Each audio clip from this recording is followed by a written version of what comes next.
전하려 합니다. 검찰은 즉각 윤석열 대통령 부인 김건희 여사를 즉각 소환해서 조사하십시오. 마지막으로 경고합니다. 검찰도 이번 총선에서 확인된 뜨거운 심판이 자신들과 무관하지 않은 점을 잘 알 겁니다. 두려운 민심을 확인했을 겁니다. 국민들께서는 검찰이 왜 살아있는 권력을 수사하지 않느냐고 꾸짖고 계십니다. 검찰의 서늘한 칼날은 왜 윤 대통령 일가 앞에서는 멈춰서는지 묻고 있습니다. 검찰은 즉각 김건희 여사를 소환해 조사해야 합니다. 이원석 검찰총장과 송경호 서울중앙지검장은 검찰의 명예를 더럽히지 마시길 바랍니다. 역사 앞에 부끄럽지 않은 결정을 하시길 바랍니다. 검찰은 이미 김 여사와 모친인 최은순 씨가 도이치모터스 주가 조작 사건과 관련해 23억 원의 수익을 거둔 사실을 알고 있습니다. 검찰은 관련 재판에 그런 사실을 담아 검찰 의견서까지 제출했습니다. 김건희 여사의 공범들은 모두 처벌을 받았습니다. 검찰은 왜 김 여사를 소환해 조사하지 않습니까? 왜 기소하지 않습니까?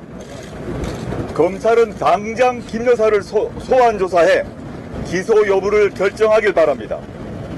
김 여사가 만약 무혐의라면 국민과 언론의 눈을 피해 다니지 않도록 억울함을 풀어줘야 하지 않겠습니까? 다른 하나는 명품백 수수 관련 사건입니다.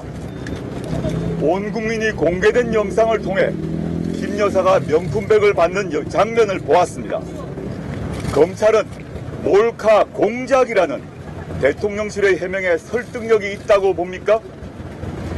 대통령 기록물로 분류해 보관하고 있다는 설명이 타당하다고 생각합니까?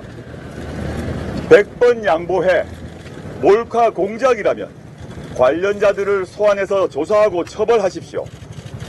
그것과 별개로 김 여사도 당장 소환하십시오. 왜 명품백을 받았는지, 그 명품백은 지금 어디에 있는지, 그 대가로 무엇을 약속했는지 등을 조사해야 합니다. 이른바 김영란법, 부정청탁 및 금품 등 수수의 금지에 관한 법률을 위반했는지 조사해야 합니다. 그래야 검찰은 정권의 수호자가 아니라 공익의 대표자가 될 수 있습니다. 일부 정치 검사들을 제외한 검사들께도 권고드립니다. 검사의 자존심을 지키시길 바랍니다. 예전 같으면 평검사 회의가 몇 번 열렸어야 하는 거 아닙니까? 왜 검찰 출신 대통령과 검찰 지도부가 검찰 조직 전체를 망가뜨리는 꼴을 보고만 있습니까? 소소한 저항이라도 해야 하는 것 아닙니까? 이것은 조국혁신당의 요구가 아닙니다. 이번 총선을 통해 확인된 민심입니다. 국민의 명령입니다. 이와 같은 국민의 명령을 받아들이지 않을 경우 검찰 조직은 국민의 신뢰를 완전히 상실하게 될 것입니다. 조국혁신당은 검찰이 국민의 명령을 따르지 않을 경우 22대 국회 개헌 즉시 대통령 부인 김건희 여사 종합특검법을 민주당과 협의해 신속하게 추진할 것입니다.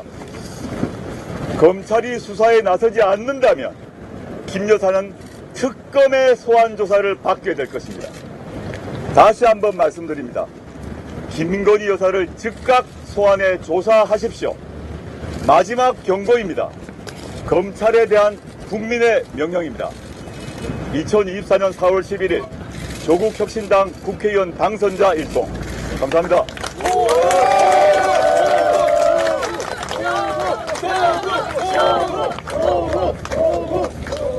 예, 지금부터 언론인들의 질문을 받겠습니다. 질문하실 기자님들은 손을 들어서 의사 표시를 해주시고 반드시 소속가와 성함을 밝혀주시기 바랍니다. 예. 정 기자님? 네.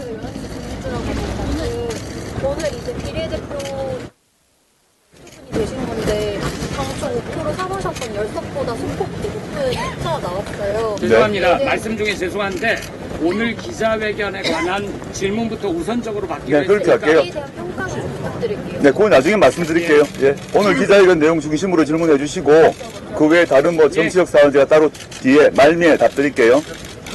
오마이뉴스 유승영 기자입니다. 네. 김건희 여사 종합특검법이 기존에 그 제출이 됐던 특검법에서 어떻게 내용 조정되어 있나요? 기존 그 제출되었고 윤석열 대통령이 부인을 방어하기 위해서 거부권을 행사했지 않습니까? 그 경우는 주가 조작만 들어있죠. 주가 조작만.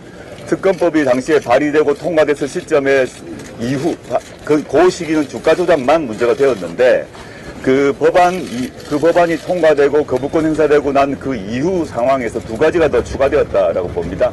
첫째는 다들 아시는 오늘 제가 기자회견에서 말씀드렸던 명품백 수수가 다 알고 있고, 두 번째는 양평고속도로 건입니다. 양평고속도로가 왜 갑자기 휘었는지, 그래서 김 여사의 친정 쪽으로 갔는지, 최근 보도에 따르게 되면 그 수익이 뭐 얼마다 아주 막대한 금액의 수익을 본 것으로 나왔더라고요. 이 관련해서 그 양평군청과 국토교통부와 대통령 비서실, 용산 비서실이 어떠한 역할을 했는지, 왜냐하면 거기에 양평에서 그 고속도로가 휘려면 절차적으로 보게 되면 타당성 문제가 해결돼야 되고요.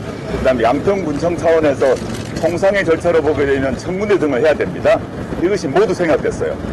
누가 어떤 이유로 그런 통상적 절차를 생략하고 그런 양평고속도로라는 엄청난 큰 토건 사업을 피게했는지를 밝혀야 된다고 보고 있습니다. 아마 그게 다 포함되지 않을까 생각합니다. 예, 다음 질문 받겠습니다. 예, 저쪽입니다. 이번에 조금만 크게 해주세요. 서 기자는? 네네. 이번에 윤석열 대통령 거부권을 행사할 수 있을 가능성이 굉장히 궁금합니다. 저는 4월 10일 총선에서 확인된 민심을 인지하고 또는 그걸 수용하는 대통령이라면